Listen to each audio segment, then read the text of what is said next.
தொழிலுக்கு எள்ளு வறுக்க போகிறோம். கருப்பு எல்லாம் வறுத்து எடுத்துக்கிட்டோம். ஓகேவா? நல்லா லைட்டாக வறுத்து எடுத்துக்கிட்டோம். ரொம்ப வறுத்தாலும் எரிஞ்சு போயிடும்.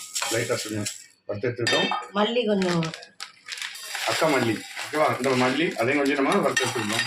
ஓகே, அதெல்லாம் வெள்ளைக்கூட அதில் போட்டு இது பண்ணிக்கிடுவோம். வறுத்துக்கிடுவோம் லைட்டாக. இதெல்லாம் வத்தல் போட்டு வறுத்துக்கிட்டோம். ஓகேவா? கொஞ்சம் வத்தல் சேர்த்துக்கிடும். வர மிளகா, கொஞ்சம் தேங்காய் நறுக்கி எடுத்துக்கிடுவோம். கொஞ்சம் புளி, என்ன அப்புறம் கொஞ்சம் கருவேப்பிலை. தேங்காய் நறுக்கி எடுத்து புளியை போடுவோம். கருவேப்பிலை போட்டுக்கிறோம். வத்தல் தட்டிக்கிறோம். ஓகே, அப்புறம் தொழில் அரைச்சாச்சு. இது என்ன எள்ளும் கொத்தமல்லியும் சேர்ந்து இது மோர் குழம்பு. பாருங்கள், மோர் குழம்புக்கு அப்படி ஊற்றி சோத்தில் ஊற்றி எப்படி இருக்கும் குழம்பு. அப்படியே தொழில் வச்சு அப்படியே சாப்பிட்டு வைங்க, ரொம்ப அருமையாக இருக்கும்.